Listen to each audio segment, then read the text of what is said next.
Hello everyone. Today we are coming back with our lecture number 3 of this series, that is properties of matter and non-destructive testing. Okay, so in this lecture we have to discuss about the topic elastic limit, Hooke's law and types of moduli of elasticity.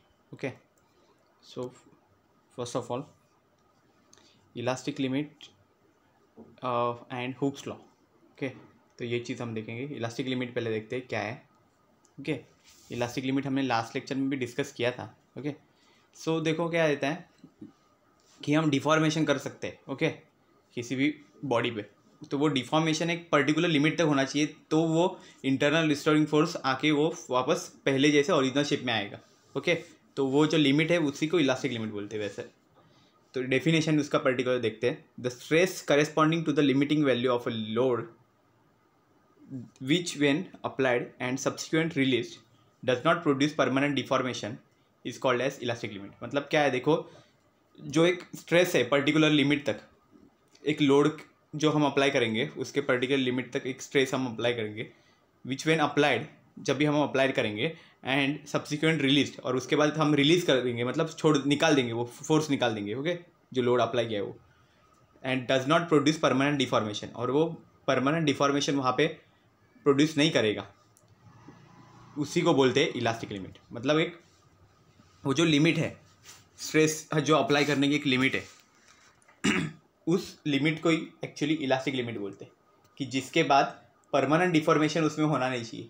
मतलब permanent deformation मतलब क्या है कि deformation जब हो रहा है उसके बाद जैसे हम रिलीज करेंगे उसके बाद वो फिर से ओरिजिनल शेप में आ जाना चाहिए. ओके, तो वो एक लिमिट रहेगी. ओके, उस लिमिट तक ये पॉसिबल है. उस लिमिट के आगे अगर आपने डिफॉर्मेशन किया तो फिर वो परमानेंट डिफॉर्मेशन हो जाएगा. ओके, उसी लिमिट को बोला जाता है elastic limit. Okay, so if this limit is crossed, अभी क्या बोला है, देखो यहाँ पे लिखा भी है कि अगर ये लिमिट हम क्रॉस कर जाते तो क्या होगा. The proportionality is lost and the stress is found to be less than what is expected.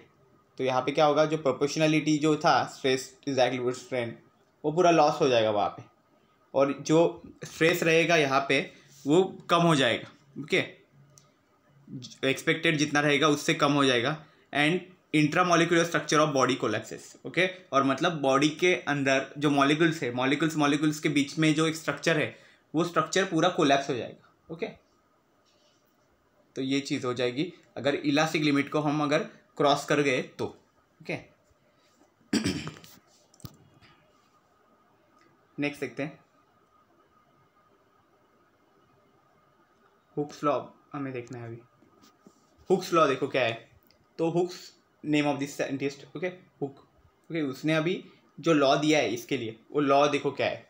It states that within elastic limit strain is directly proportional to stress. मतलब क्या है, जो इलास्टिक लिमिट की जो elastic limit है, okay, elasticity की एक limit है इलास्टिक लिमिट. ओके, उसके अंदर ये जो स्ट्रेन है, हमारे स्ट्रेन हमारा क्या था, change in dimension divide by original dimension. Okay, वो था is directly proportional to the stress. Stress क्या था, फोर्स अपॉन एरिया. ओके, ऐसा.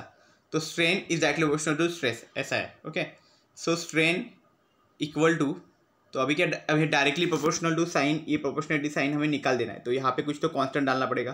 तो strain equal to constant into stress. तो यहाँ पे ये कांस्टेंट बना दिया है, तो इसलिए क्या करेंगे, हम स्ट्रेस को अभी नीचे लेके जाएंगे स्ट्रेन के. तो स्ट्रेस अपॉन स्ट्रेन, नहीं तो उल्टा भी कर सकते हैं, स्ट्रेस अपॉन स्ट्रेन भी कर सकते हैं. तो स्ट्रेस अपॉन स्ट्रेन अगर हम करते हैं तो वो बनेगा कांस्टेंट. ओके, कांस्टेंट बन जाएगा ये. Stress upon strain equal to constant. तो ये कांस्टेंट्स के अलग अलग नाम हैं, वो नाम हम देखेंगे. और इस कांस्टेंट को क्या बोला जाता है, देखो, the constant of proportionality is called as modulus of elasticity. मतलब इलास्टिसिटी का मॉड्यूलस. ओके, तो मॉड्यूलस ऑफ इलास्टिसिटी ऐसा है, कांस्टेंट को बोला जाता है. और ये किसने बताया था, हुक्स ने बताया था. ओके, हुक ने हमें बताया था, हुक्स लॉ से ये एक्सप्रेशन दिया था कि जो स्ट्रेस अपॉन स्ट्रेन है, it is always constant and the constant of proportionality is called as modulus of elasticity.